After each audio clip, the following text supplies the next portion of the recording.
Hey everyone, this is Kev, and I'm here today to show you a guide to the start of Dark Souls 2, and by the start I mean probably up to, well definitely up to the forest, maybe up to the first boss, possibly up to the second boss, depends what time we're at when we get there. Anyway, first things first, you come out of the starting area, you hit this little field of plateau of grass that makes irritating sounds. There's going to be these little critters around everywhere. Ignore them, they're pacifists unless you disturb them too much. And head over to the right here. And over behind some of these trees, you'll find a rusted coin. And this is the consumable item that will boost your luck temporarily, which essentially just gives you a better item find. So if you're looking for a specific item for a specific enemy, that is a good way to get it. So up through here, and now we're going to go over this bridge. And into this door. I'm going to stick the cutscenes because, well, if you're going to play this game, you're going to see them eventually. I'm just going to call myself Krell. Standard. Okay. Yes, please. Yeah, so, cutscene wise, you're going to play the game eventually if you haven't already, so watch them yourselves there. Now, body face advanced things. Not bothered about looks. Classes. You kind of need to pick and choose for yourself here, but my suggestion is to go, if it's your first time out, hit up the warrior or the knight. Probably the knight. The knight's, in my testing, the knight is the best starting class. Sorcerer is pretty good for the start, but sorcery itself gets really crappy towards the end of the game. So you might want to flip to pyro at that point, which you can do in this game because you cast pyro with, well, with a pyro hand. But there are also some sorcery sticks that can do it. Cleric I haven't actually tried. These two at the bottom are kind of just pointless. I'm not 100% sure why you'd want to do those. So I'm actually going to go with a swordsman for now, I think, because I quite like having a high dex. So,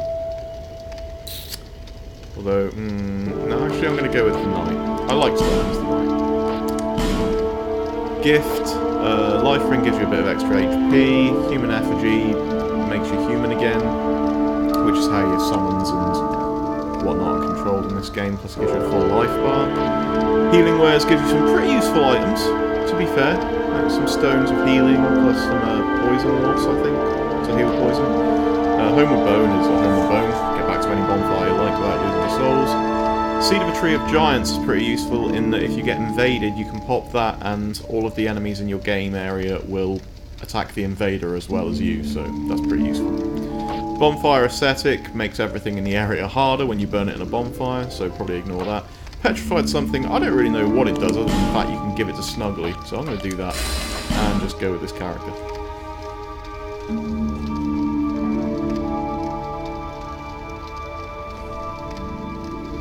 All people come here for the same reason. Next thing to consider.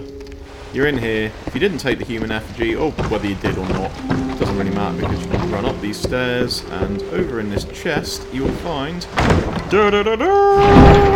a human effigy. That's useful. Okay, so back down the stairs we go. And now rather than going out of the door to progress, we're going to go back through this door, because there's a couple of things that we missed. I purposefully missed them because I figured if you've already ran through this area without finding these things, then this will actually surprise you quite well.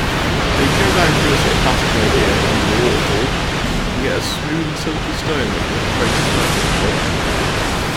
But the other thing rocking around here is if you go back across the bridge, there's actually an enemy in here. You go through this little hole in the wall. See these footprints? Some of them looks dangerous. I wonder what it could be. I don't know what it is, but I don't intend to meet it with clothes on, I can tell you that much, so let's get naked. Woo! I get naked not because I'm Ooh, hello, ugly. This is an ogre. They're pretty big and scary. But yeah, the nakedness is same as Dark Souls 1. I like to make my rolls more efficient.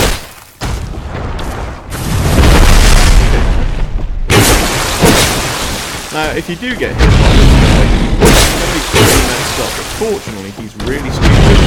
So, as long as you stay right around his butt, you can knock out a couple of hits per time, and he'll always try and useless Maximus. No, sometimes this isn't always an option, obviously, because you'll eventually a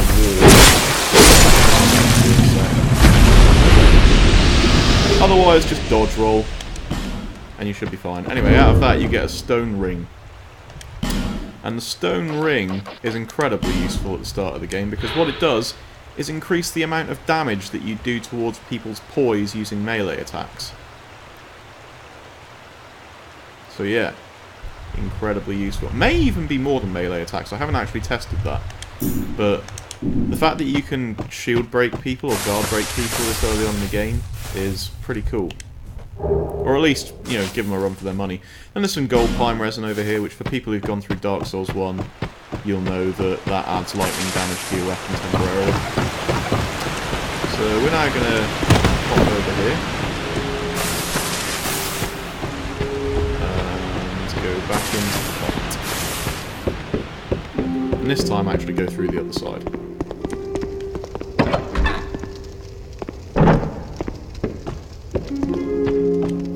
Pop this bomb. Okay, bonfire lit. Wreck this one. Grab ourselves our first torch. And a soul of the lost undead. I'm not too fussed about messing around with torches now. The tutorial area is not really essential, but it's worth going through the first time anyway, just in case you ran through here and didn't do so. Slowly the crow is actually in here. So we're going to go and find something, which means going through the whole thing.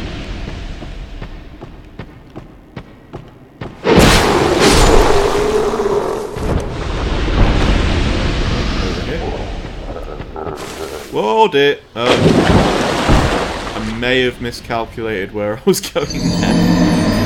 That's not a problem. Bonfire was just lit, so whatever.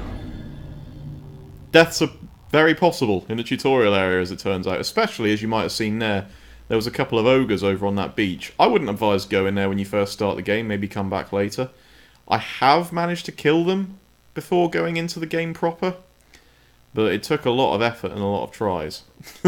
And that was with a ranged class with a sorcerer. And now I'm a lot less attractive. Or am I more attractive? I don't know. You be the judge. We're going to go this way.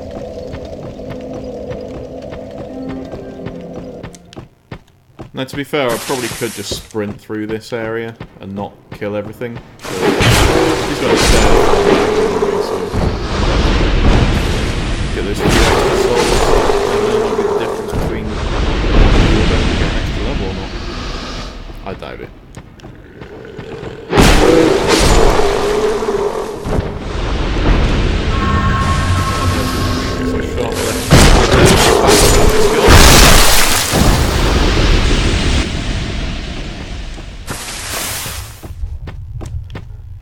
Run up around the side here, grab ourselves a dagger. Probably not going to use it, but it's there.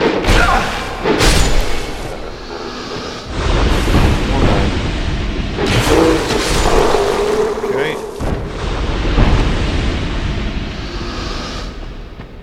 So I won't be going into the other two areas of the tutorial because, yeah, there's some stuff in there, but I wouldn't call it. And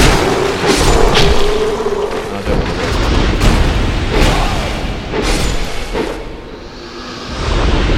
This area is always worth doing simply because Snuggly's up around here. And we've already got 2 items we can trade.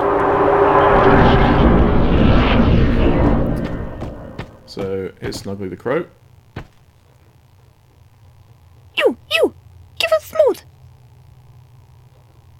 Yes, you! Give us silky! just occurred to me that this is probably very loud, so I'm going to crank the volume down.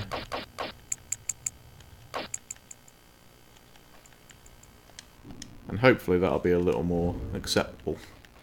Now then, into the inventory, and something you want to be careful of this time, you want to select the smooth and silky stone, obviously. This game has a discard and a leave function. Discard completely removes the item from the game. You don't really want to use discard. Leave is what drops it on the floor, so we're going to do that. And once we back out of all the menus, Snuggly and his friend will accept your offering. And I got a Titanite shard for that one, so that's not bad. Now, I think this is random. In fact, I'm 100% sure it's random, because I did this with one build and managed to score myself a Demon's Great Hammer. That's the one and only time I've ever got a weapon out of it. Everything else has been consumables, but yeah, apparently it's some sort of random number generator. And I'm perfectly okay with that. There's an old whip. Don't know if an old whip is good or not, but I imagine that's a pretty high level dex weapon. Yep, 20 dex required. Interesting. So, that's the thing. Boot this ladder down, and now we're going to go out of the tutorial area. Oh, actually, no we're not. We're going to... There's an item down there we can fetch. So if you just jump off of here, or fall off of here, grab another soul of a nameless soldier. And now we can get out of the tutorial area. There's the door over there you can go to if you want to, and another one a little bit further back. But we're not fussed about that today. Chances are you're watching this video and you've already been through this once or twice, so this is primarily intended to show people the few things that they might not have spotted first time around. So when you come out into Medulla, there's actually a ledge, and it's not this one, I don't think. No, it's not this one. There's a ledge that comes out of the rocks. Where are we? This one? Yes, here we go. And it leads down to a little area. Another little platform. And this leads down to another little walkway. And then over here, you'll find a Morning Star, which is an excellent bashing weapon for strike damage. And a Cleric's Sacred Chime. So if you didn't start as a Cleric, you can get your first chime out of that. For faith. And the binoculars. And the reason you jump down here is primarily for the binoculars. So follow this path around now and go over here. Because binoculars, aside from being useful for seeing things a little closer, as per the standard binocular definition, you can also use them to manually aim your spells if you are going down a spell build. So if you put the binoculars in your left hand and a spellcasting item in your right hand, you can now aim with the binoculars and fire towards the centre of the screen. You don't get a reticule, so you'll have to judge the centre of the screen, but it does work. Now we're going to talk to the Emerald Herald. Obviously, this is a thing that you really should do to get your Estus Flask. And then keep chatting with her until she lets you get to the level up screen. Sounds like this is the one. Alright, and at this point we can level up. Probably one level. Yeah, just the one level. So I'm gonna hit up my dexterity.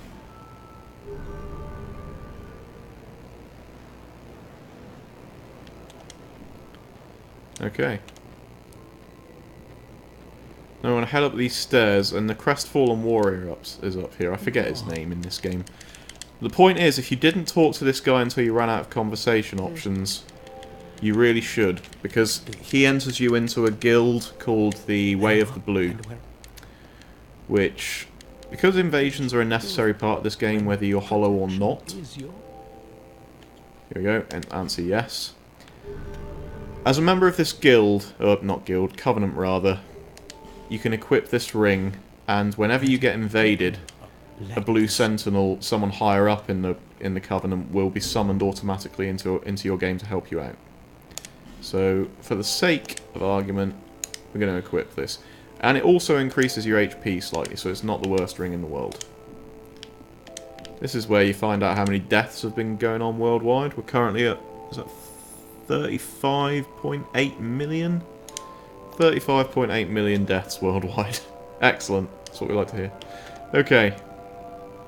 Moving on. So we've got our Estus Flask, we've got the binoculars, we've got the Covenant. Gonna have a quick chat with the blacksmith who's going to tell you he wants his key. Or rather he wants the door open, but that implies he wants a key. Next job is to run over here, past the big ditch, and over to this well, where we're going to smash this rock into the well, and grab ourselves our first Estus Flask shard.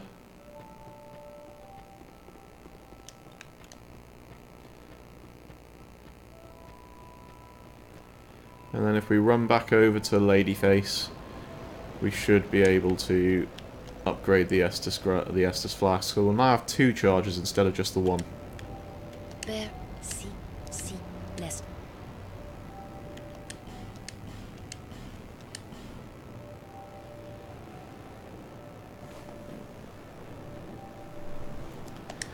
Okay, so before we even go anywhere in the game, we've got 2 charges on the Estus Flask. That is useful. I'm now going to equip that because that's also useful. And now we can get to moving. Now, ordinarily I would like to grab a shield as well, but I don't have quite enough souls for the one I want. There's a really decent kite shield that the armor salesman sells you for 1,500 souls. Pretty sure I'm not there. Oh, I bet I'm going to be 100 off. Yeah. Okay, well that doesn't really matter too much. I could go and kill a couple of pigs, but those pigs are pretty mean, so I'm just going to go straight down this path here. This is our next destination in the game.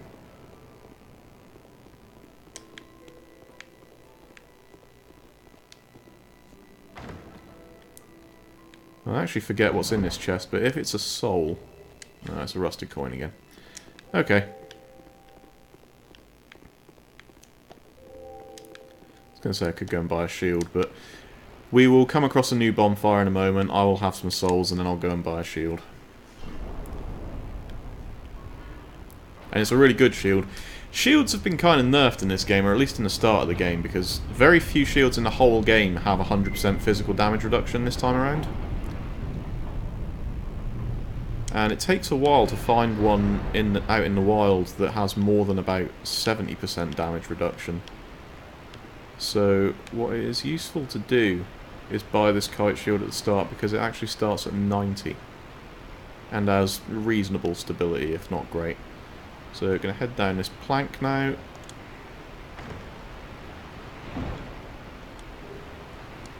There's another human effigy. And then I'm going to jump across here. And there's a soul of the lost undead. So I can actually afford the shield now, but I might as well go and hit up the bonfire because it's only over here.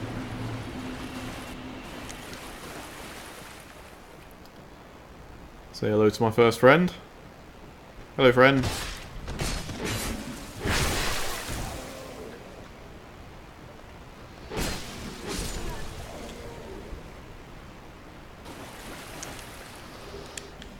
It's another life gem.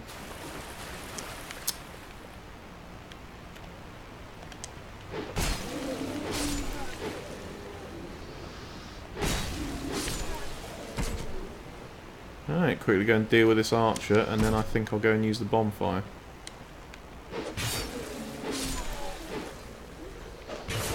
Ooh, I didn't see him.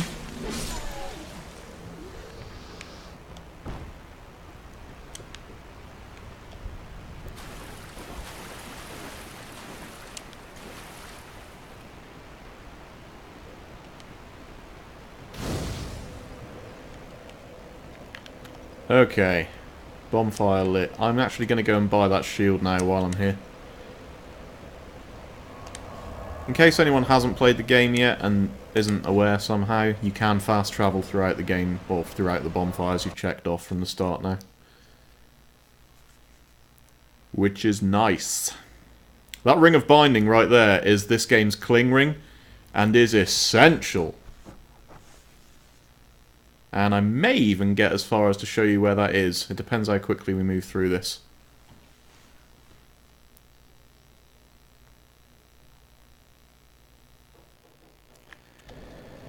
Alright, so now that we're back at Majula, we've got 1,700 souls. I'm going to go and have a quick chat with the armor dealer.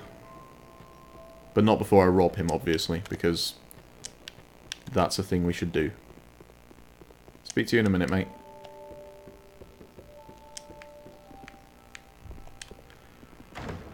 Don't mind me, I'm just checking out your house. Everything's cool. I didn't find a Titanite shard upstairs at all.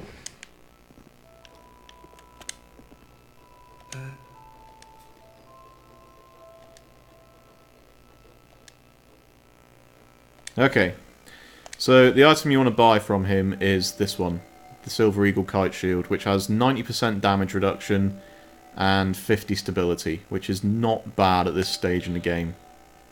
So, gonna grab that. I actually, on my review playthrough, used this shield throughout the vast majority of the game up until the end.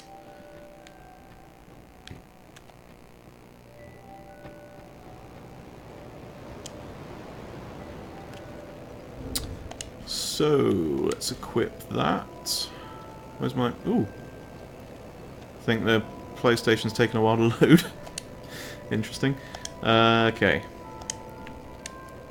Off we go. Yeah, back to that other bonfire now.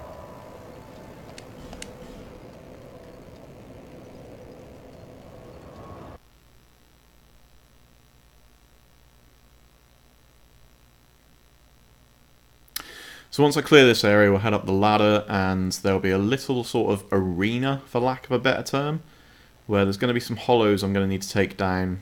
Then I'll go upstairs and deal with the archer, who's an irritating goit. And then we'll fight the White Knight. I don't know what his actual name is, I just call him the White Knight, because that's kind of what he is. Best as I can tell, he's from the land of Heidi? Heidi? I don't really know how that's pronounced, but it's featured a lot in item descriptions throughout the game. Stop hitting me while I'm trying to hit you! Okay. That's what I get for not paying too much attention. Just pop a life gem and that should be fine.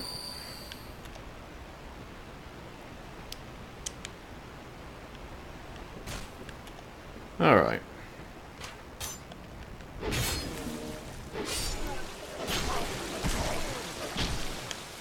What the... I swear this guy's a ninja. It's twice he snuck up on me now. And I got some throwing knives out of that, which is actually very useful. Throwing knives are kind of OP in this game at the start. So I'm going to... Whoa! Hello! More ninjas. I keep forgetting that there are sometimes corpses on the ground that are actually enemies that are just feigning death. Anyway. What was I up to? Oh, I was going to equip throwing knives. Only got the 2, but I'll probably collect some more soon. Alright, onward and upward.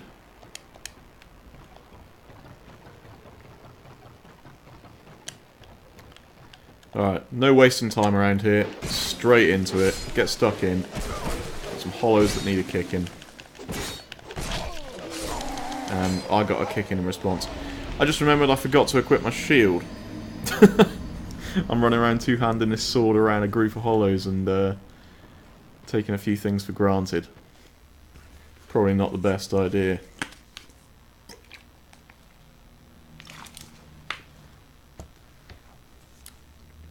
Okay. Take 2. 3, 2. However many times it's been. Where's my shield? There we go. Okay. Now we're off and cooking with gas.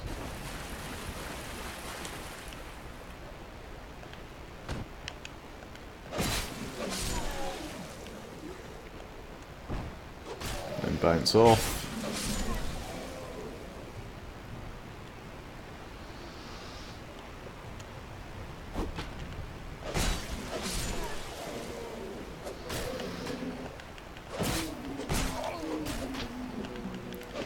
It's worth noting that in Dark Souls 2, the time it takes to get your shield up is actually vastly reduced. Or rather increased, is what I meant, from Dark Souls 1. And the way to fix that, as far as I've been able to tell, is to increase your adaptability stat, which is new to Dark Souls 2. But it does seem to affect... It certainly increases the speed at which you parry, which is kind of awful at this point in the game. But I'm pretty sure it also increases the speed you drink Estus at, and the speed at which you get your shield up after pressing the button. Right, that's the retrieval.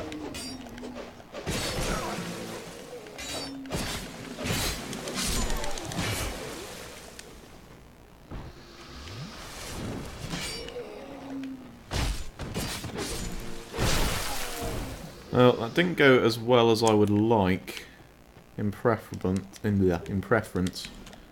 but whatever, job's done. Next thing to do is to collect all these items, and then before I deal with him... Yeah, where's the door? There we go.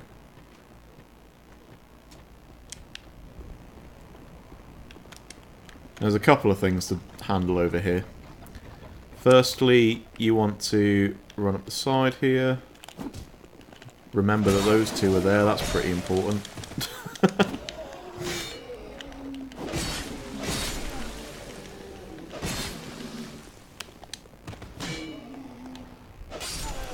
Okay.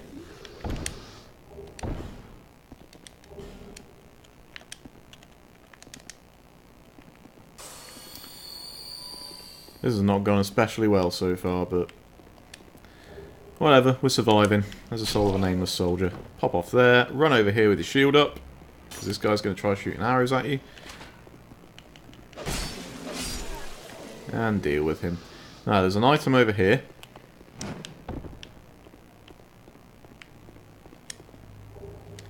Short sword and the soul of a lost undead. And if we head back over this way... We're now going to go back down that ladder and make a jump for another item.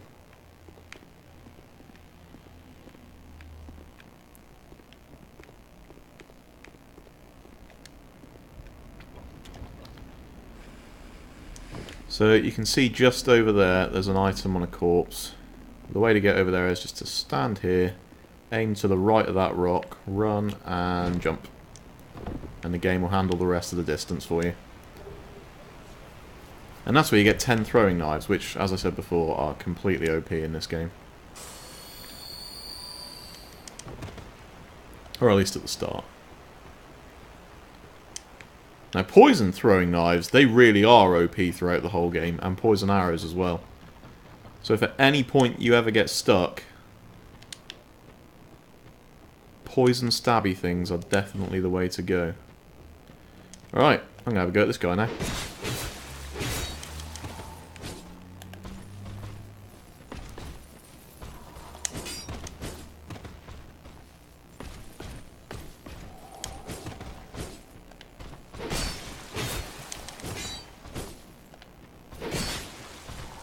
The trick with this guy is to never get too greedy, because his moveset is very unpredictable.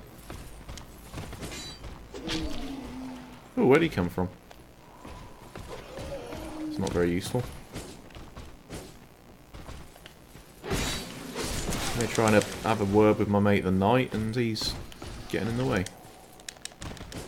I have to waste a life gem now.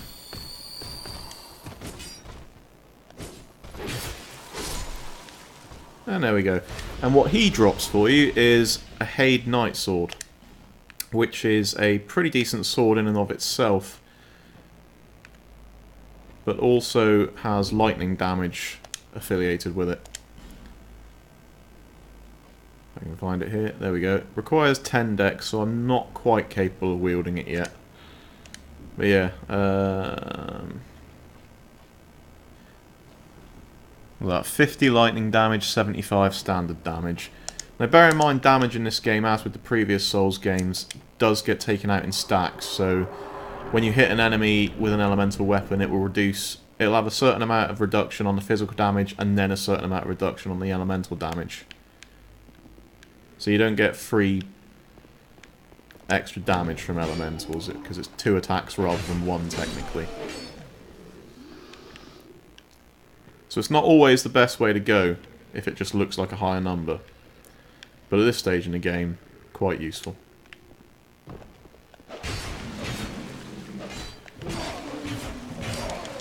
And you can see that stone ring, despite my inability to actually fight here, that stone ring is really helping me hit those guys and stagger them. Because they're taking quite a lot of poise damage. Fortunately, I'm now at a point, because I've done the parts I needed to do there, where I can just kind of speed run through this bit and get to the next bonfire.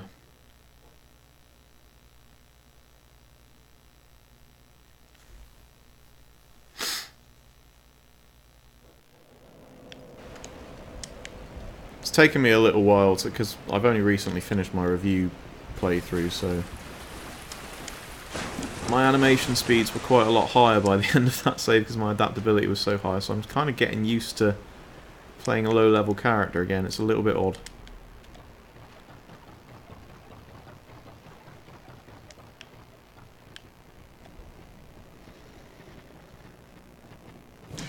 Okay, down into here. I'm going to go and grab my souls because there were several. There's an item behind that bookcase if you want to grab it. It's not necessary. For some reason every second swing was missing then, I'm not sure why. Oh well. It's not important. What is important is that we get up this ladder.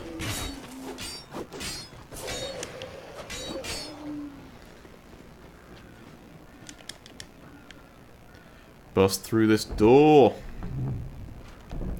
And a bonfire.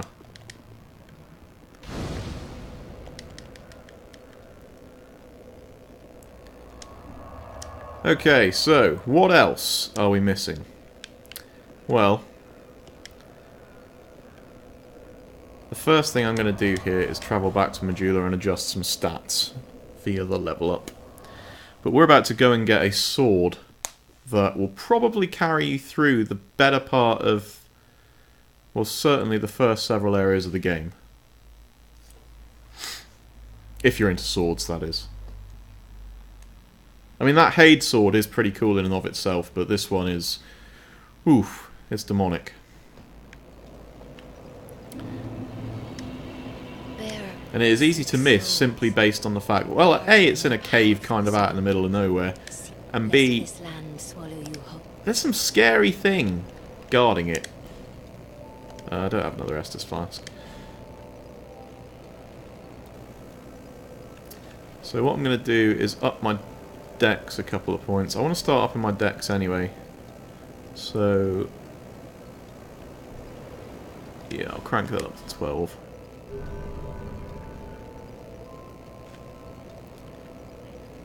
I have to imagine I'm not that far off another level up, so I might actually just pop another soul and see what happens.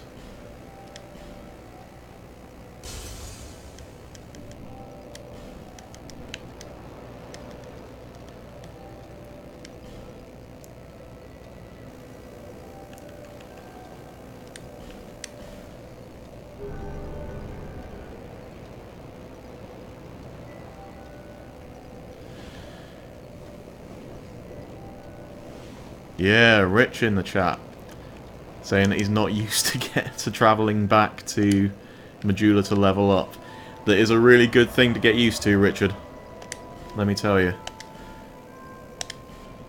I just travelled to Medulla again, didn't I? That's bizarre.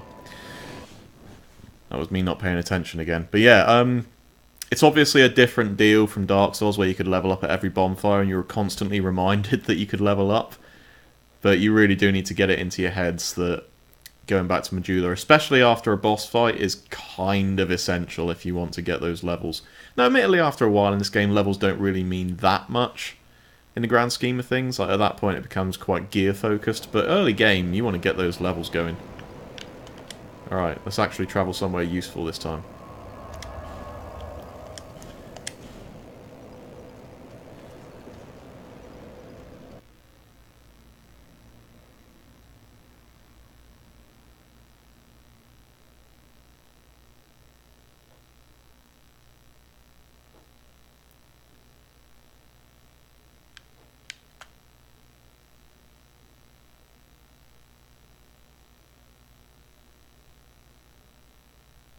You know, one of the reasons I can't wait for the PC version next month is these flipping loading times.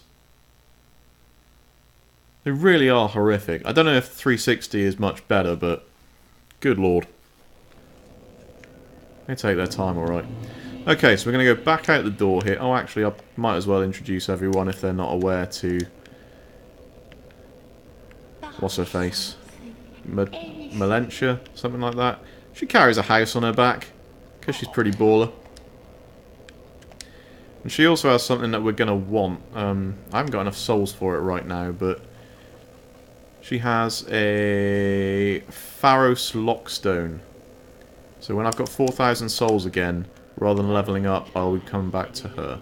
Because we're going to need that in a bit. Anyway, first things first, come out here. Pop down here.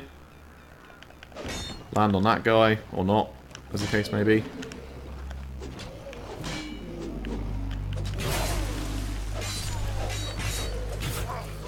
Oh, I wish I had enough adaptability to parry properly. It'd save a lot of hassle in these fights. I'm now going to have to waste an Estus Flask. Now, there is an item over there, which I think it's a human effigy. I'll go and get it. It's not too difficult to get to, you just have to be careful with your jump. So you sprint over here, and then... Oh no! I mistimed that jump. And there's a guy. Alright, kill him. Now, is there a way up those routes? I'm not 100% sure. Oh, there totally is, that's cool. Alright, so we can get that item either way. And it is a human effigy. Human effigies are quite useful for getting all your health back. And that's going to kill me. Holy moly, that's going to kill me. Oh well, I wasted an Estus Flask, so I don't feel too badly about that.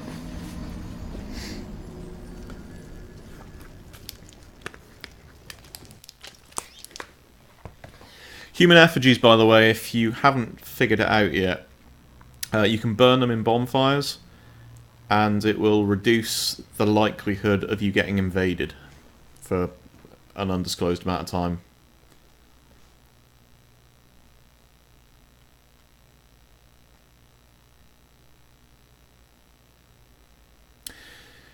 Now, I've died several times now, due to rushing around, not really paying attention to a lot of things, so my health bar's starting to look a little bit terrible, so I might actually use an effigy in a minute.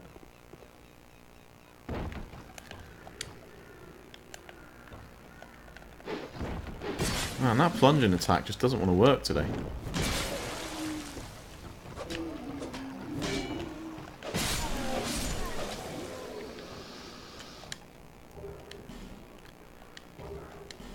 And yes, I do very much want my souls back.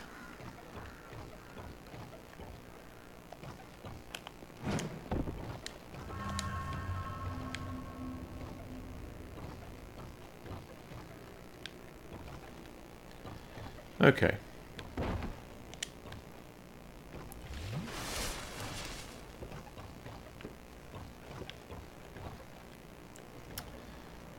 Now, where's the way down from here? Oh, a tree. I haven't come down this way in a while. Hence my forgetfulness there. Alright, so I'll handle the guys around here. Now, if you're going to practice parrying, especially without adaptability, these are probably the guys to practice on, because you can, if you come from the other direction on the ladder, you can actually pull them one at a time for the most part. Man, I'm no good at parrying with this animation speed. It's just, I need to get the adaptability up. Come on, do something. Well, that was sneaky. I'll just quickly show you how OP throwing knives are in this game. There you go.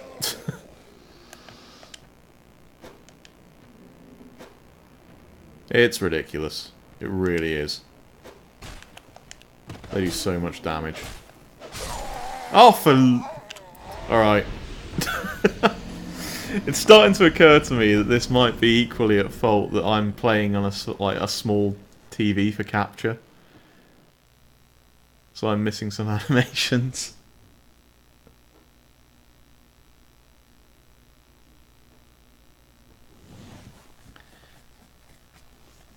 Chat says 360 loading times are just as bad. Sometimes a bit better. That doesn't surprise me. From what I understand, the 360 is kind of the system to get this game on. Right, I'm actually going to rearrange myself here so I can lean forward a bit and see what I'm doing a little better. Okay.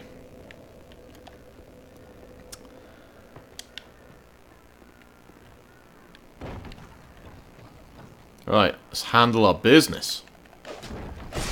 Nope, gonna miss again. I don't know what the deal is with plunging attacks in this game. They seem really hard to catch reliably.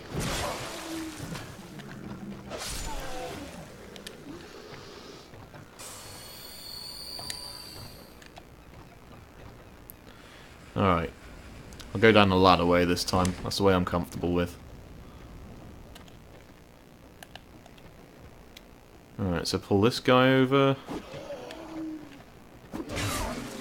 He's only using his fisticuffs, so I'm not too fussed about him. You want to make sure you clear these guys out first, really, before you go into the fire cave of doom.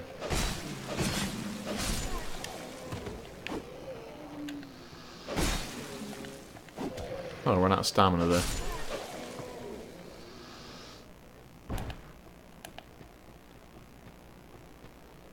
Might be able to get a backstab on this guy. There we go. I'll take it.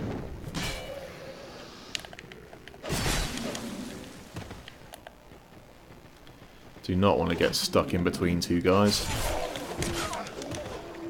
Especially when they're flipping out on me.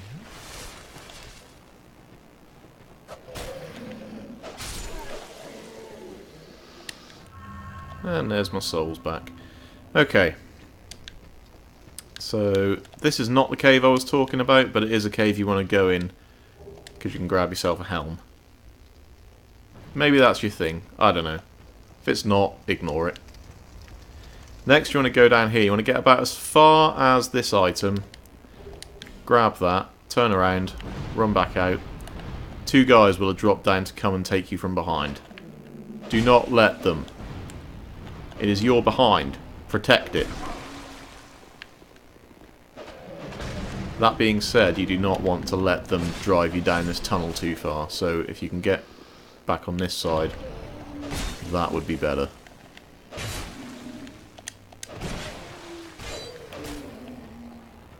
Let him have his flip out. Okay. I'm actually going to use my last flask charge here because it doesn't really matter too much at this point. So what you want to do is just come around this corner, and when he flips out with his fireballs, right after the third one, leg it down here, get in this door. And hopefully, there you go, you can get through without getting hit by fireballs. And then in this chest is the fire longsword. So straight away we can have a look at this. I've currently got a broadsword on, which does 120 straight. The fire longsword is 78 straight, 78 fire. I like using the fire longsword at the start of the game, especially since virtually no one is immune to it. That was a bad time to try and run out. Wait for a gap and then run back out, and then back up here. Actually, you don't even need to do that, because at this point, getting back up the top requires you to go back in the wall and run all the way around the gauntlet again, so what I'm going to do, given that I've got one, is just Homeward Bone.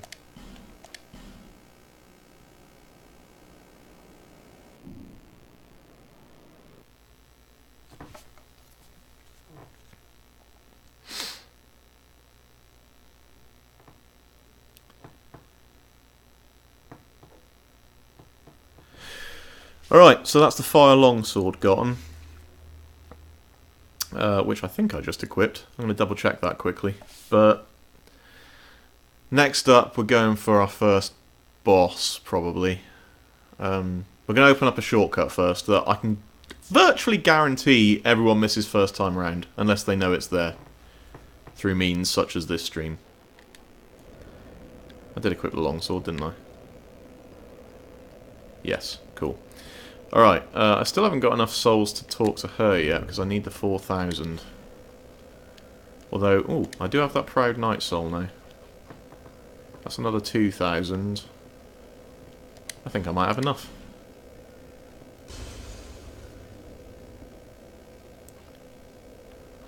Just pop 3 of these. This is a nice feature of Dark Souls 2. You can actually do stacks.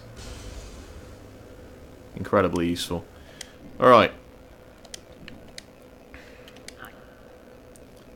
So what you want to do is buy this from her, the Pharos's Lockstone. It's 4,000 souls, so it's quite pricey, and at this stage in the game you might argue that you might want to spend that money on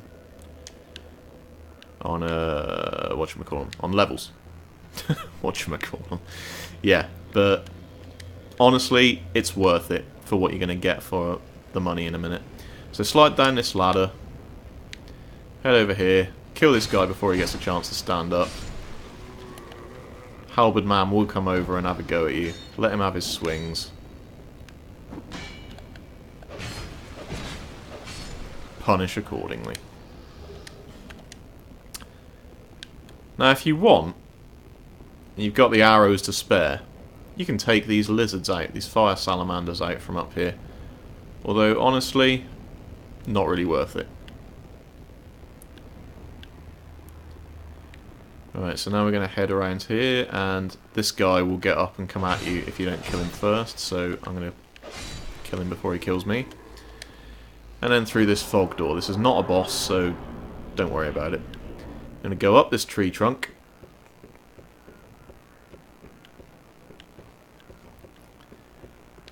And there is something else in this area that I'm actually just remembered the cartographer's over here, so we will go and check out the cartographer in a moment.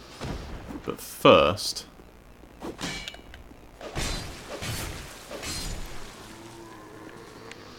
I want to show you where the shortcut is. Now, up there is, well, I'm not going to beat around the bush, is death. I'm not going to spoil it. That guy's going up there, apparently. If you want to go up there, have fun. It only happens once, the first time you go up there, and when it does, it's enjoyable. So I'm going to stand by these barrels and hope that this guy actually throws a firebomb at them. Oh, now he's got his spearmate up here, so I'm going to have to kill this guy first.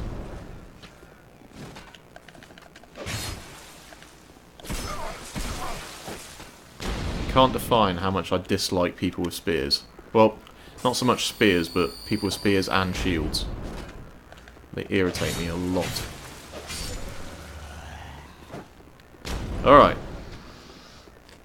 Now, it doesn't really matter if I die here. I kind of want him to hit me. But I need him to get the barrels. And he's awful. If I had some fire bombs, this would be really simple. So what I might actually do, given that I've got a fire longsword, is just charge in and I'm beating myself. But as you can see, that opens a shortcut in the wall right back into the bonfire room. So I've literally died feet away from the bonfire itself. So after this incredibly long loading screen, I will now respawn and head back out to where that guy is. And then we go on a bit of a speed run. I'm not going to mess around trying to kill all these dudes. It's time to show you speedrun strats. We've got the Pharos's Lockstone. This is the part where we need it.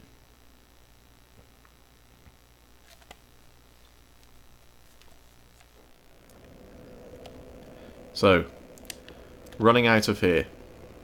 I'll grab the souls because why not? Come down here. You're going to dodge these two. Hit the left hand side of this staircase so that you don't take falling damage.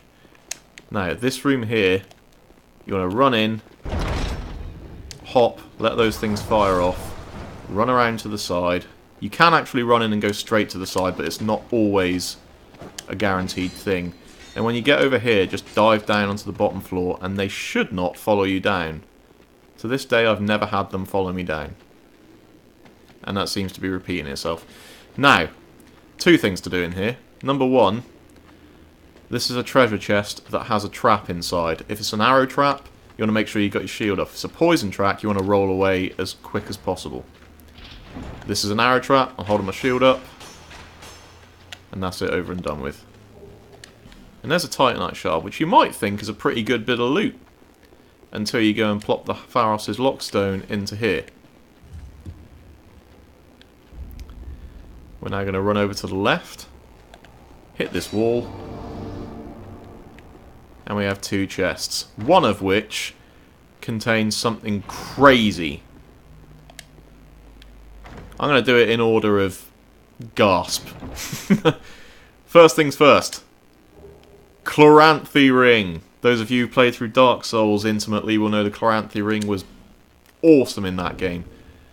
You equip that sucker and you have stamina regeneration coming out the butthole. It's not as good in this game, but certainly worth having. And here's where the gasp factor comes into play. It's the start of the game and I've just got a Titanite slab. Which means that whenever I get to the point where I want to ultimately upgrade a weapon, I've got the slab waiting to go. Now this door over here I think is locked, or yeah, it doesn't open from this side. Anyway. You're now in a bit of a situation. Because you're stuck with all these guys upstairs. Now a way to get around this is to just sort of Homeward Bone or Dark Sign back to the bonfire and do the same speed run again, but I'm just going to try and run it. Pate is over there. He's got some stuff going on. I'm not too fussed about him right now. This guy you want to wait until he lets you through and dive through with the roll. These two, you want to get their attention. He'll be on your ass as well. Run up the stairs. And then wait until the last minute. I'm actually going to grab this item. Well, maybe I'm not. Alright, wait until the last minute that you can. Run down here. He's going to hit me with his spear, apparently, which I wasn't anticipating. And then hopefully you've got enough time to get through the fog door, which I totally do. Then we're going to run over here. Open up this door. And on the other side here, we can climb up the ladder, and you should recognise this. This is the room down below the bonfire. Spooky in the chat is saying that they got a slab from the crow, from Silky, which, yeah, that's awesome. That just that adds credence to my theory that it is a very random thing. So whenever you drop stuff, Silky, Smoothie, whatever you want to call them, it must be a random raffle. Anyway. Bonfire is rested at. We're going to go and grab this fire arrow.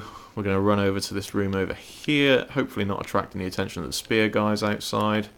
Here's a crystal lizard, which I will try and kill, but I often get interrupted by the dude that wakes up. And yeah, they're kind of hard to... Oh, he's not even waking up. Lazy git. Okay. There's a large leather shield. And a life gem. I wonder why he's not getting up. Wake up! Lizards are much easier to get in this game with arrows and, like, throwing knives. Magic is another good one if you've got soul arrows or something. Anyway, we're going to go and take on the giant now. Oh, there was a guy chasing after me. Oh well. So this is boss number 1. Coming up. Now, first we've got to deal with this guy. But he's not hard. As long as you know he's there, he's pretty simple. That door will not open. And even after you finish the boss, won't open, so that's unfortunate. Into the mist we go! Ah, so Spooky also got the Demon's Great Hammer. Yeah, I had that the first time I dropped the Petrified Something with Snuggly, so that's cool. And there's a couple of Petrified Somethings that you find throughout the game as well. Right, I'm just going to skip this cutscene. And off we go. Easiest way to handle the giant, jump between the legs. Don't use lock-on, just do 2 hits at a time, and as soon as he starts stamping, back off. He'll do 3 stamps, then you can get back in. His swipe, I wasn't in between his legs, that's why that messed up.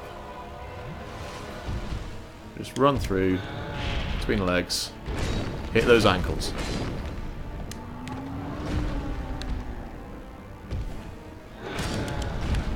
You need to be rolling out the way when he does the foot stomp.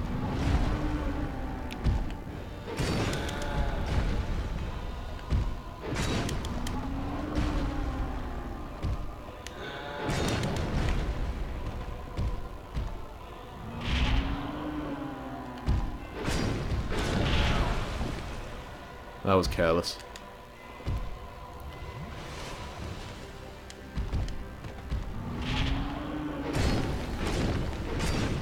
Now, it won't be long now, in fact he's doing it right now, where he rips his own arm off. And that gives him a much greater range, so you want to make sure your dodge roll is really in full effect at this point.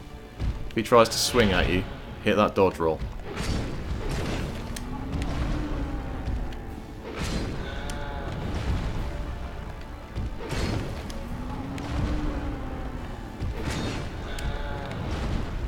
Should be one more hit, and he's done. The giant is nice and easy.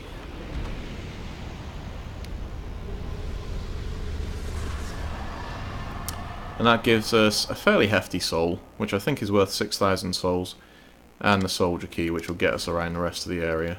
So what I'm going to do now is head back out the door here. I don't think I've got any homeward bones. No, I don't.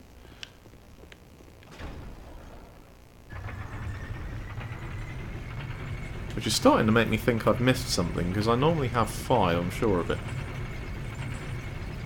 Maybe I did miss something. Anyway, that's not important right now. What is important is that we deal with this guy, because he's in our way. And I'm going to go and recharge my Estus flasks back up at the bonfire.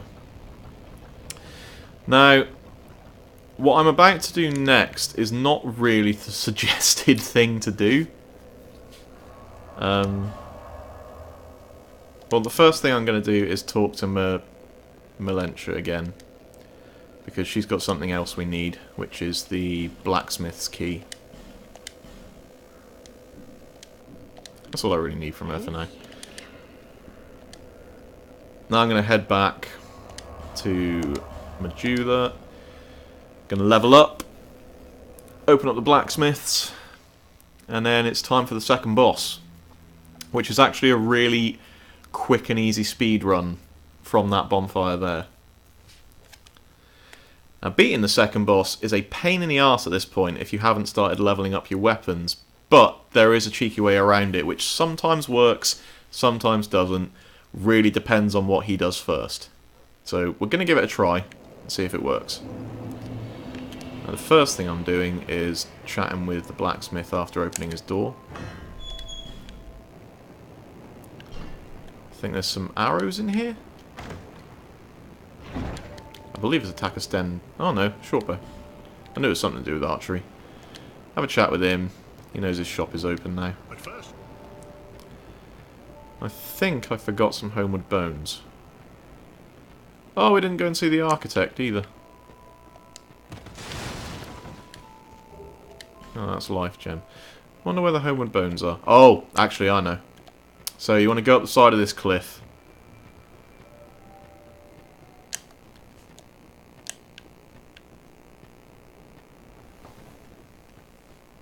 Good night, Tessel Nation.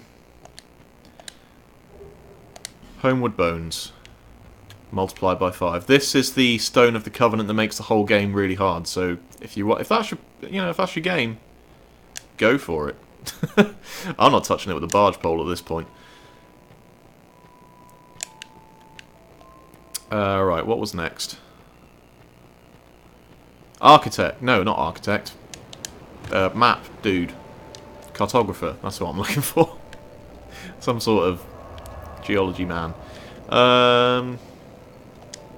Level up first. That'd be a good idea. Bearer of the curse. Seek the king.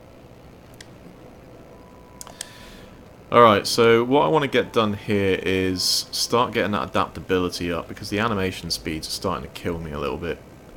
But at the same time, I'd like to concentrate a little bit on dex and strength. I definitely want to get strength up a bit, because at some point I'm going to want to dual wield with this dex character.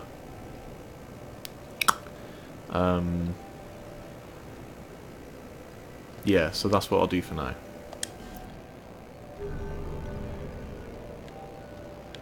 So dual wielding doesn't require big stats on its own, but if you want to use the power stance, you need 2 compatible weapons, and you need to be 150%. Your stat in dex and strength needs to be 150% of the requirements on the weapons. So that's important to bear in mind. So if you're using 2 weapons that have, let's say, a strength and dex requirement of 10 each, that means you need 15 strength and dex in order to go into power stance. So for those wondering how power stance works, that's it. Also, two-handing in this game actually gives you a 200% increase, or 100% increase rather than a 50% increase to your strength, so that's cool. Alright, off to the second boss. Oh no, the cartographer. We'll do that first. I keep forgetting about the poor cartographer. It's because he means so little to me.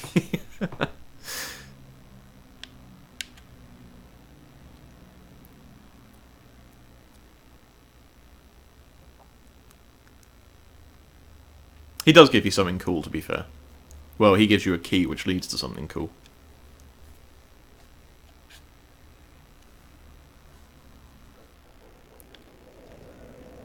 Alright, so we're going to want to go out this door here. I might actually become human while I'm here. I've got some effigies. There we go. Now we're naked.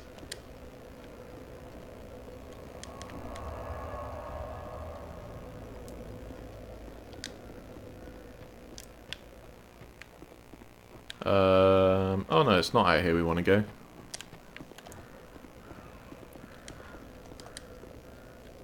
Forgetting my way around. Quickest way is to go probably down the ladder. Quickest and easiest way. Mess this guy up. Mess that guy up as soon as he stops using his halberd on me.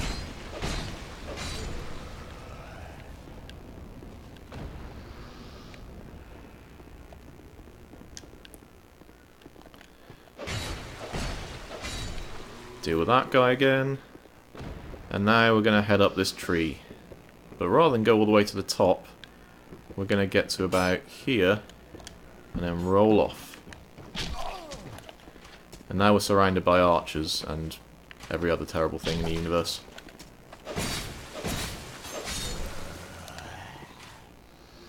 This area might require a fair amount of healing.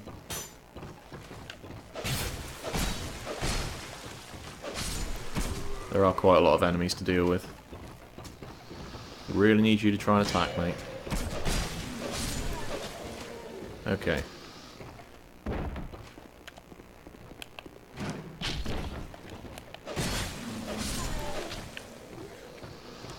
If I just pop another flask, should be able to pop over here.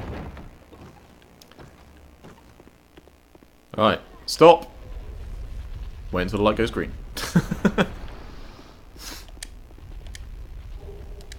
There's another human effigy. That boulder just goes around the corner into nothingness. There's a big old hole there that you can... Apparently, I guess people have tried to jump down the hole. Let's have a look. What's down the hole, I wonder? Death is the answer to that, mate. Someone else apparently made the same mistake.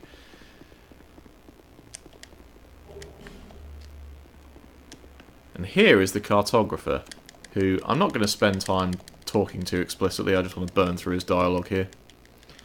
But at some point he'll give us a key, which is what we came here for. There we go. To meet a kindred spirit out here. And grab the Samba herb, even though I'll probably never use it, since I'm not a spellcaster.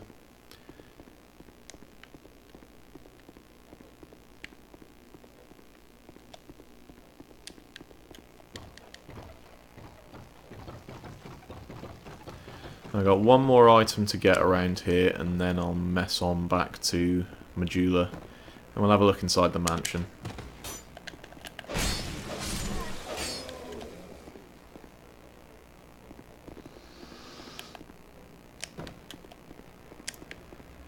And that one last item is just up here, and in here. See if I can get that drop attack working. Well, no, but I still managed to attack him. It's only a torch, but it's an item that is collectible. There is a guy over there shooting arrows at me, but I'm not too fussed about him.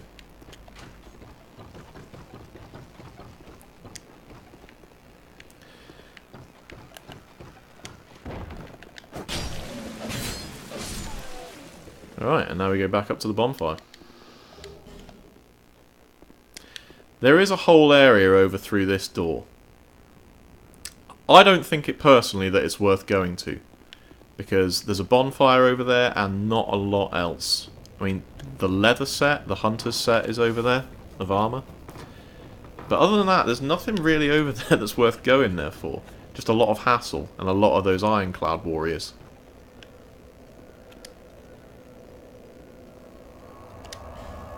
So back to Majula, we're going to go to the mansion. In the mansion, there's an Estus shard, an Estus flask shard, so that'll get us up to 3 charges. There's also, I think, some sublime bone dust, which means we'll get a level up on the Estus flask, up to +1. And maybe a human effigy as well? I forget. Either way, it's a nice little haul.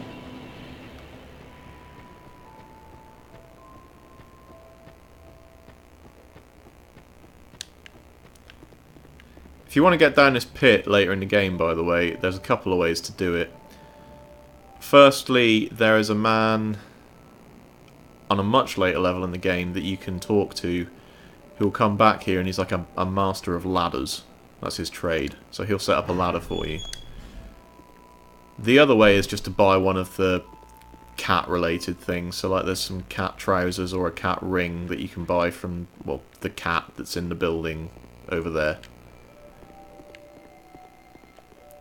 And that'll reduce falling damage for you when it's equipped. So as long as you've got a full health bar, and it does need to be full, like human full, and you've got one of those cat things applied, then you should be good.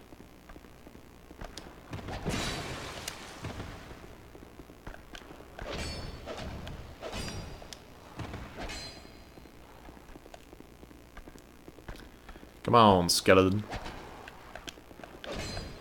Take fire! Yeah, he drops an effigy. And then that should be the shard. And then right in here in this chest should be the bone dust. Oh, maybe it's not bone dust, maybe it's a soul vessel. So the soul vessel is basically the respec of this game.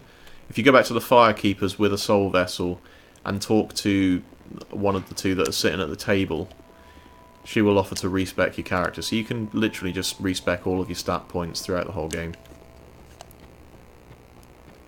It's useful if you decide you're at a point where you're like, oh, I don't really know how to make myself any better. I've clearly put all these stats in the wrong place. Well, no problem. Now you can respec. I'm going to have a chat with Matey Boy here. Because he, once he finishes blabbering, will be able to upgrade my fire longsword a little bit. Because since I've got some shards, I might as well. I'll be around if you want.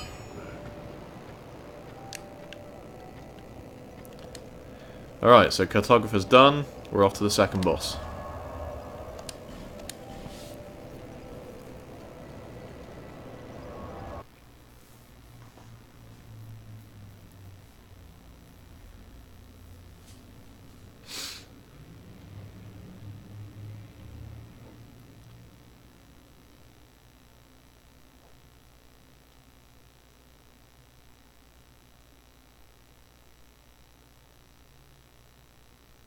Now, I have no guarantees this is going to work first time. In fact, I virtually guarantee it won't. But there is a way to kill this guy very, very quickly. It's not really cheesing because it's set up to be able to do it. You just have to be quick enough and know the RNG. So, as soon as I remember the way, we'll be good to go.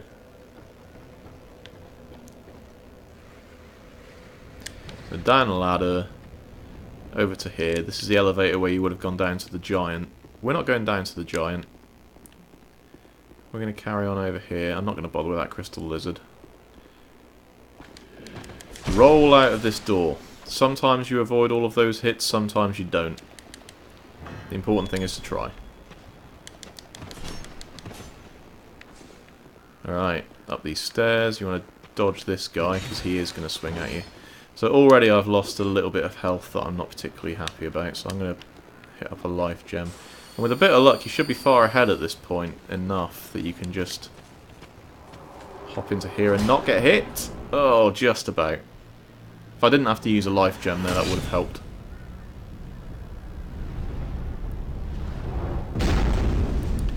And this is the Pursuer. A lovely gent he is. There's very little point in using your shield in this fight. He will devastate you. So you might as well just double wield whatever you're using.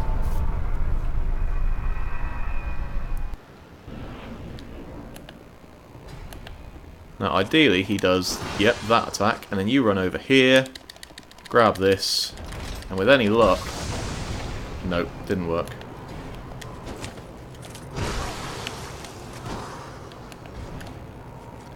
And I don't think I'm going to get this one either. Nope. Okay. I'll try that again, but ideally you can get him at just a point where he gets stuck in his animation and recovery for a little bit, just long enough for you to sprint behind that baluster, fire a crossbow bolt at him, and yeah, he loses about maybe 95% of his health when you do that. So, definitely worth trying. It's my preferred way to handle this boss. He takes a while otherwise. You need well, you probably need a much better weapon than a +2 fire longsword. I can't imagine the slicing damage is doing that much to him anyway.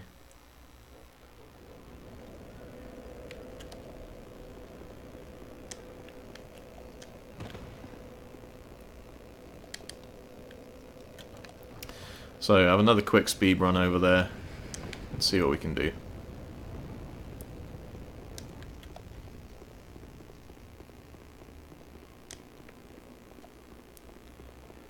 If you just run out, by the way, they probably will spear you. So rolling is definitely the way to go. Once this door's been opened, it stays open, which makes them a lot easier to evade and get ahead of. And that guy was being very generous to me then. Coming down the stairs for me. What a lovely lad. Straight in the fog door, no hassles. Alright. So if we hang around a bit further down, need him to do his rush attack. And then hopefully... Come on. There we go. Alright. Let him attack. 1, 2, done. Pursuer's done. Second boss in the game. Over and done with in less than 20 seconds. That is the ideal way to handle the Pursuer. As I say, RNG is very erratic with that, so you're not always going to get that amount of luck. But typically I think if you hang around far enough back here, that'll give him enough distance to run at you. And then, yeah, you should have just about enough time to run up here and get on the baluster.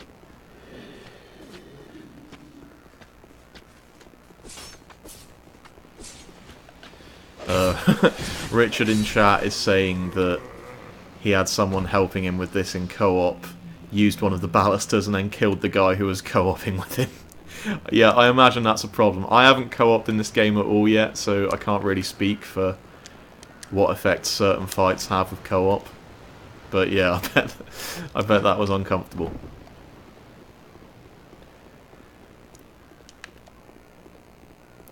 And what happens now is, well, a couple of things actually.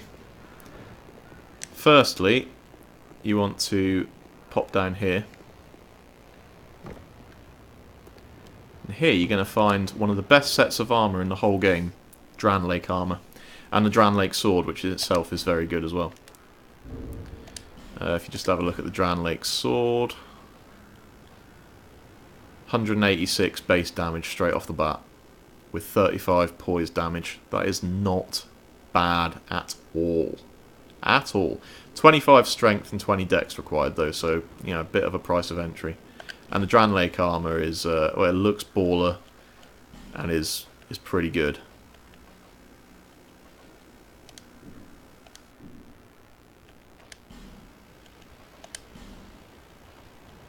There it is. Dran Lake mail.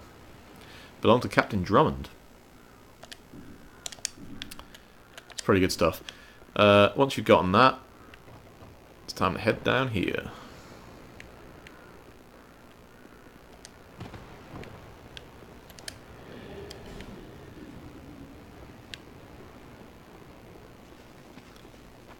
Now you can see the spear guys have disappeared. They're presumably up the top somewhere trying to look for me. So while they're gone, I will show you something else around here that is only worth doing if you've cleared the area. But you want to knife this guy. Lob a knife at him because he's got a mate. If I can slowly move up here. He's got a friend up there that will jump down after you. So the best thing to do, rather than fight two people on here, hit him with a knife, bring him down, job's a good one. That guy will then jump down, and you can, well, apparently he doesn't want to come and play, so I'll just kill him like this, but ordinarily he would follow you down the rest of the sword. It's only those two. So, grab that. The halberd is an incredible weapon, but once again, really high price of entry on the stat requirements. Right, so what we're going to do now is head over to, very briefly, I'm going to go and light the bonfire that is supposed to come after the pursuer. I'm not 100% sure you're supposed to be able to beat the pursuer this quickly in the game. I suspect you're supposed to go over to the flame tower first and deal with the dragon rider, whatever he's called. Oh, I haven't got that item up here yet, have I?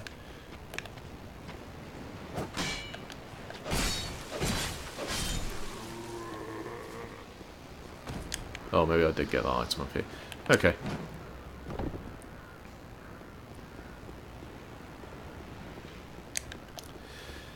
But yeah, heading through this exit here is one of two ways to get into the Bastille. And I suspect you're not supposed to do it quite this early, but whatever. I mean, they put those balusters there. Presumably they assume some people are going to be able to do them fairly quickly. You know, get the luck. So now we're going to get picked up by the crow. Or whatever it is. Is it the same bird from Dark Souls 1? Was it Velka all along? Who knows? I really can't wait to see what people say about the lore in this game once they've had time to delve into it, because I got a few theories myself about what's going on in this world, but I'm going to wait until people start talking about it in lore videos to see where my theories line up. Anyway, I'm only coming over here for one item. It's not specifically important, but just the one item. And to light the bonfire so I can come back this way later. So, bonfire lit. Now I'm going to head out this door. Crawl up on the side here.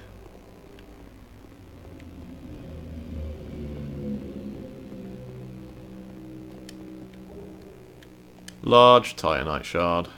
Very useful.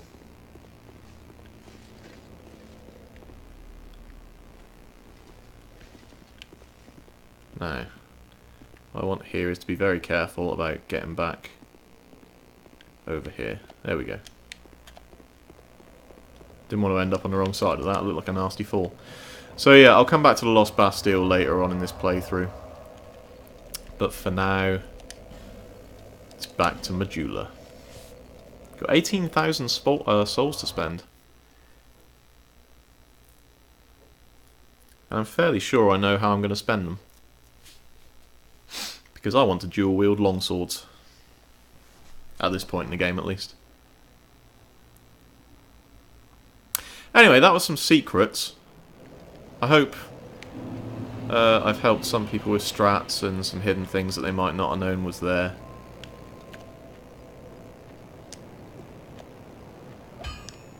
This game really is cool. And there's a lot of stuff that I'm sure I have no idea about that I really can't wait to find out about. I only found out about the binoculars on the side of the cliff like a few days ago maybe, through watching someone else's video. But I bet that's a thing that a lot of people overlook. And I have since placed a message on the cliff to guide people in the direction, and had it rated quite a few times, so that just goes to show that a lot of people are happy they found binoculars, I guess. Right, I'm going to try and buy a longsword. Yes, please. And then I'm going to reinforce. I'll have to buy some titanite shards, won't I? Only 3 to get to +3, another 1, another 2, and then another 3 to get both to +3? Yeah. Maybe I won't get them both to +3. Because that's going to be quite expensive. So, for the time being, I'll just go +2 on each hand.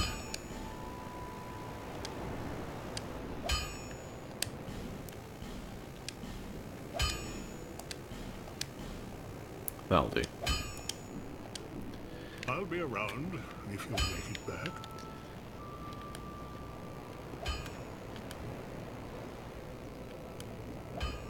Come on, PlayStation, catch up. I'm trying to press the start button. There we go. Okay. Equip, take off the shield, replace it with a longsword. Excellent stuff. Alright, so right now I have... The longsword requires...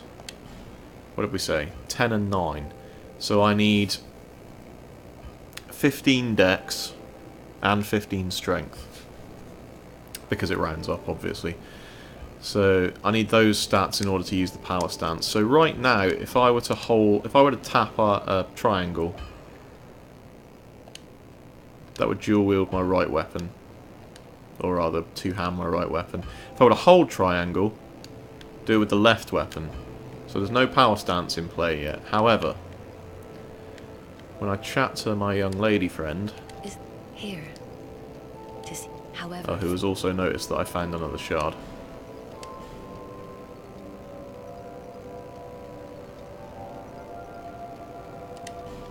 There we go. I haven't got another one, have I? No. Okay, so level up. I need 15 strength, 15 dex. So 2 on each. And at that point I can start concentrating on some other things. So probably... How many more points have I got here? 2. I think I will put some into endurance because that's going to start getting hit really hard when I'm dual wielding.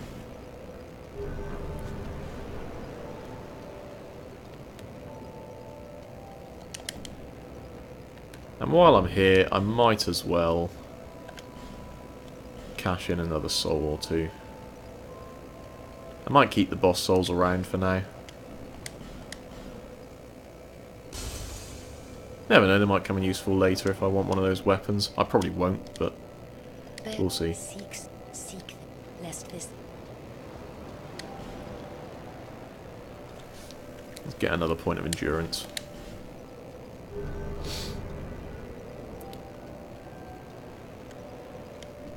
Okay, and now that I've got those stats, if I tap triangle, double hand the right hand weapon. If I hold triangle, power stance.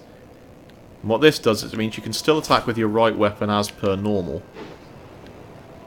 But now if you hit the left bumper / L1, double attack, and the heavy attack on that side, awesome cross attack thing. Does a lot of damage. Drains the crap out of your stamina bar, but does a lot of damage. And it's very useful when going into the next area, which I'm going to now. I don't want to make this first video too long. I may not even do more videos on this playthrough. I haven't decided yet. But what I do know is that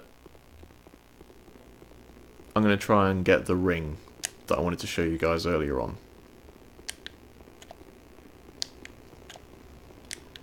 So moving down here, we can pop into this little alcove that's coming up, and there's a treasure chest.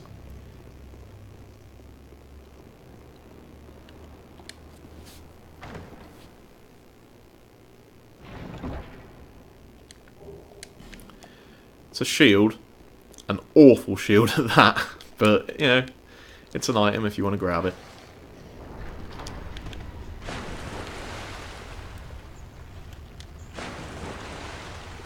Okay.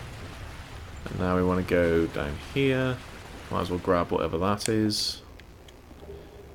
Broken Thief Sword and the Soul of a Lost Undead. Not especially useful.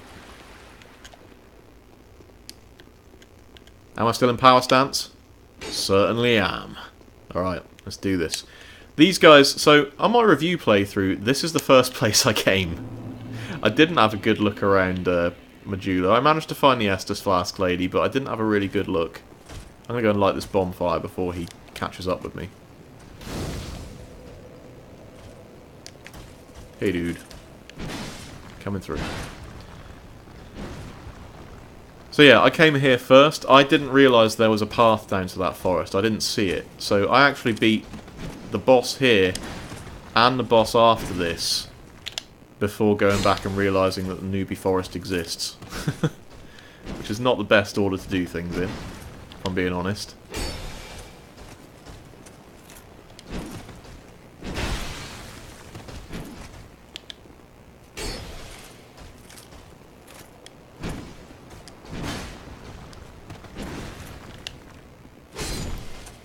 Okay.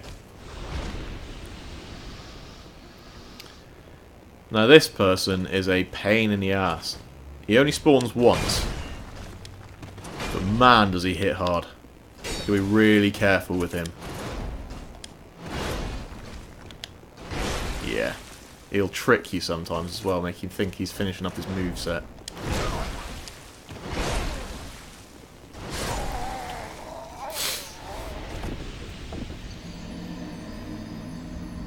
The good news is once he's done once, that's it, he's gone.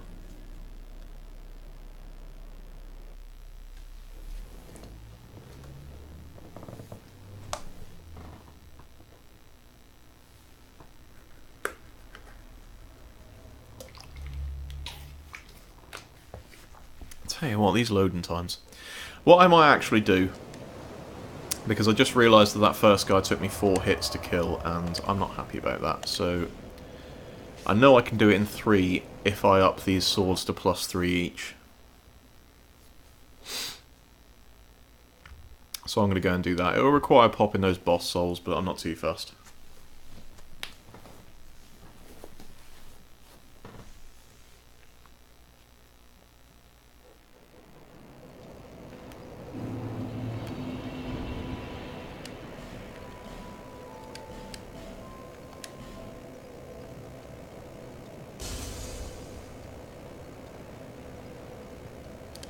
That might be enough on its own. Soon find out.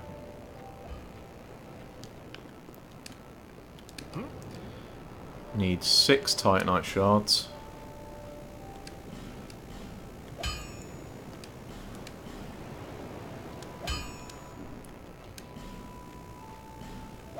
Oh, no, don't want to reinforce armor. Yes. Yes. And then I will save the large Titanite shard because I'm not sure what weapon I'm going to want to go with. And large Titanite shards in this game, unless you know where to farm them, are few and far between. And I honestly have no idea where to start farming them.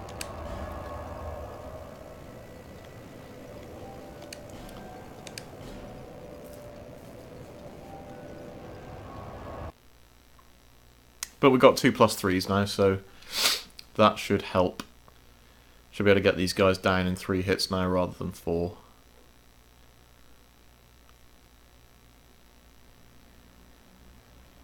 The singular spawn dude is still going to be just as much of a hassle, but hopefully we'll take him down in this go. I don't really want to spend too much time fessing around with this. This guy always attacks in threes. Never anything less, never anything more. So as long as you dodge roll that first one and then just steer back, you can always get a hit in. He's really bad at tracking you as well. There you go, 3 hits and down. Alright. Now let's deal with this guy.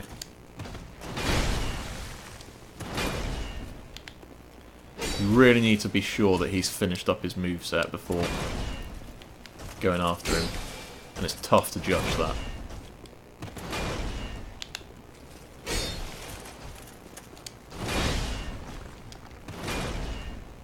Well, he made it really easy for me there, which I'm quite thankful for. And he drops the Sublime Bone Dust that I thought I was going to get in the mansion earlier, but didn't. That's where you get it from. So we can actually go and upgrade our Estus Flask to +1 soon. I'm not going to bother doing it right now, but it's something to do when next time I'm at a bonfire. Right, this guy you really have to beat.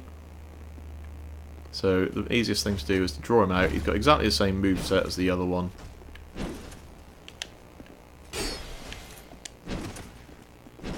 No need to panic. Unless you get hit multiple times.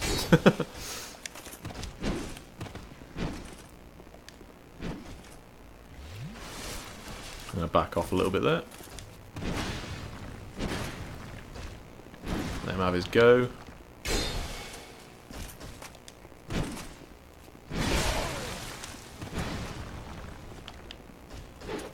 Yeah. It's a little bit tricky, this one, because he's on a very precarious edge.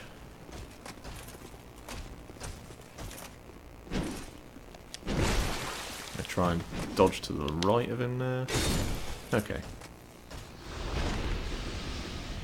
Now the reason you really want to make sure you do bother with that one is because once you kill him, this lever comes out of the ground. And over there, in that tower, you can just about see where the waves are now coming up.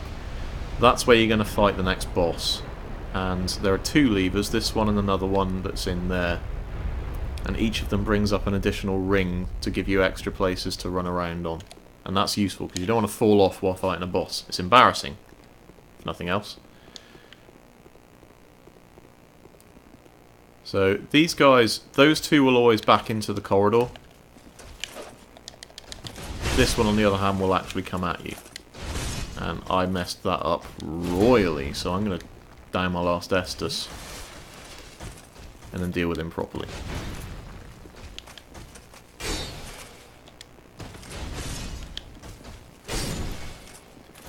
Right, now unfortunately you have to deal with these 2, and they will both come at you at the same time, so be careful. The nicest thing to do here is to have them both go into the exact same move at the exact same time. Fortunately though, as I said before, they are slow and lumbering, so once one is over like this, he takes a while to recover his animation. And sometimes the other one, which seems to be happening right now, will actually just give up and go back to his doorway. Which is always appreciated.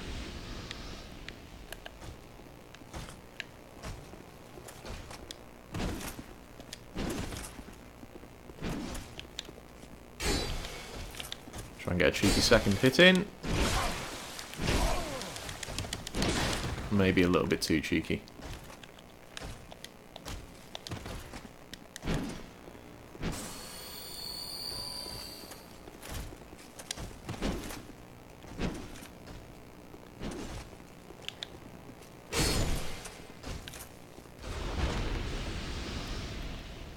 Okay, now you got a couple of decisions here. You can either go down to the boss for the area, which honestly is not that difficult, or the ring that I was talking about earlier is actually through here. But it does require a little bit of messing around. So I don't know if I can actually draw these one at a time. If I can, then I'll handle them both, but I don't think I can. No, they come at the same time. So I'm just going to bypass these two. And hope that I can run up to the other one in time. And what's required here is you have to, like the past guy that brought up a lever, this one will die and bring up a lever, but you really do have to kill him before the other ones come up and find you. And this one, yeah, this one's moveset's slightly different. He has that extra 4th attack on the end. Not every time, but it happens. And yeah, the other guy's coming up now. I suspect this is going to be a complete pain.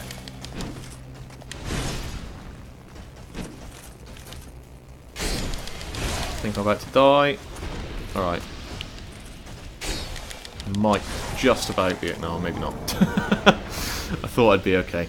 Anyway, the important thing is that that guy got killed. So the lever is now up, whether I died afterwards or not. So I can now actually speed run to that area, hit the lever before he gets to me, and then go and fetch the ring.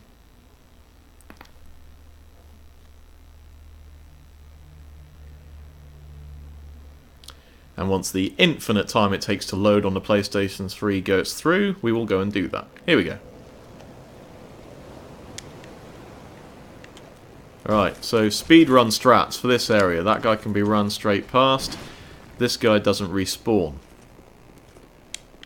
This is a good place to recover your endurance. That guy, you just run straight to the left.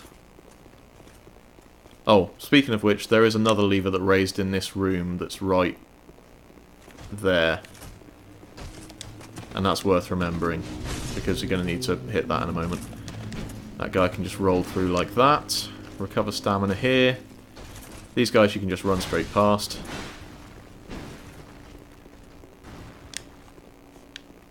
At this point you just want to be sprinting.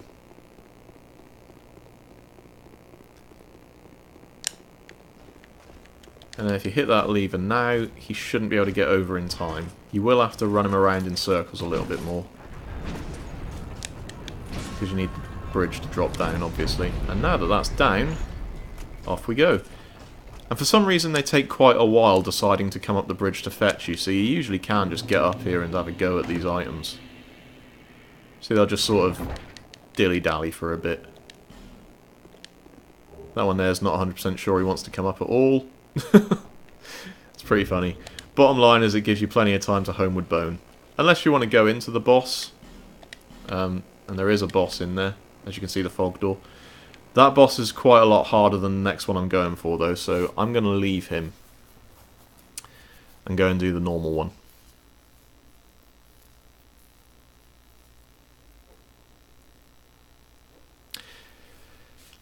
I'm just thinking to myself whether it's even worth me hitting that second lever, because I don't really need that much space to work with the next boss. I'll see if I can get there on a speed run. If I can do it without getting hit, then that's worth doing. But if I get killed trying to pull a lever, then I'll just ignore it. I don't think it's necessary, but it's always worth getting just in case.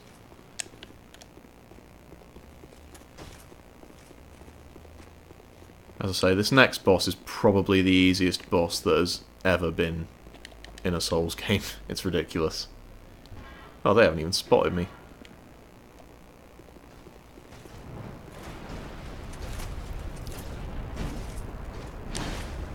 Okay, so I hit the lever, I'm now running through here.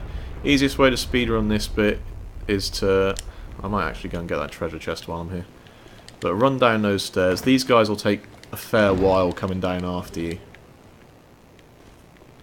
The trick is to lure this guy out, so slow your running down, wait for him to make his attack, and then you should be able to roll out of the way and get through the door in plenty of time.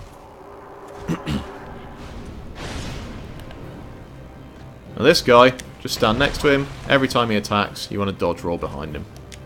It's real simple. Occasionally you might get a fluky hit in, but it's really not hard.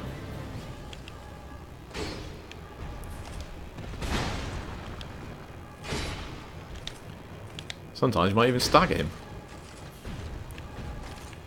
He will occasionally faff about with his shield like that. Just wait. The trick is to just wait for him to attack, and then dodge roll to his left. I'm not going to get greedy there. And you don't have to be dual swording to do this, obviously. So work with any old weapon. Dual swords just make it go a bit quicker.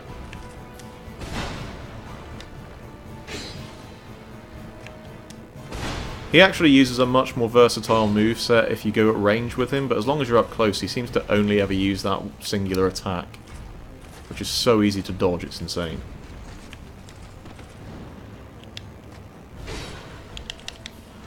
And that's him done. One more boss soul in the can.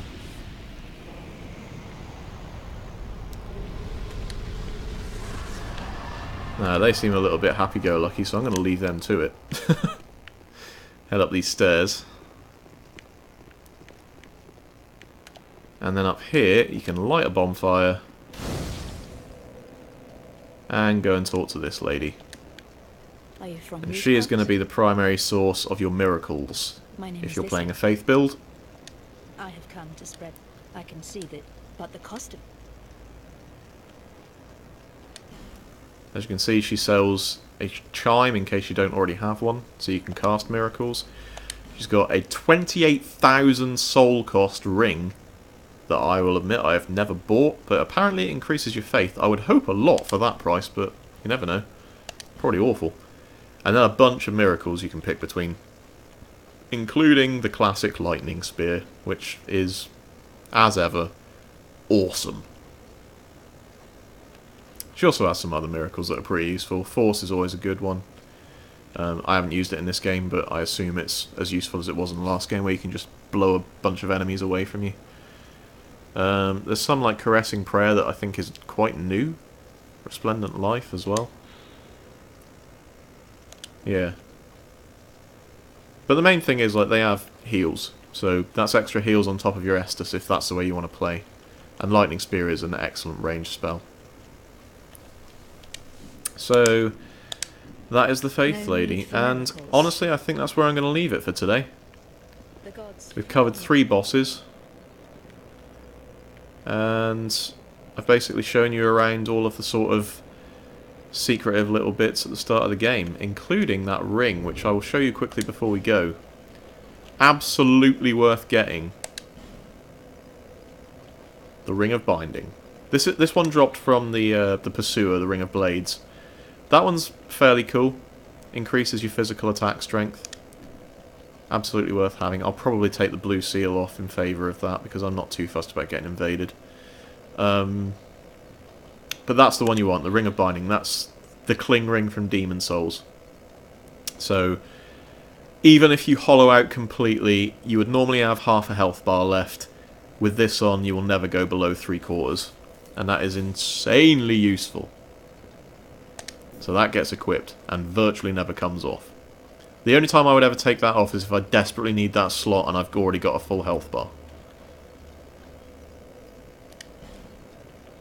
And I'm going to bang the extra damage on, because why not? I'm using swords at the moment. So, that's it for today. I may stream tomorrow night at some point, and all these videos will go up on YouTube and BigRedBarrel.com soon. So, until next time, Power Slash!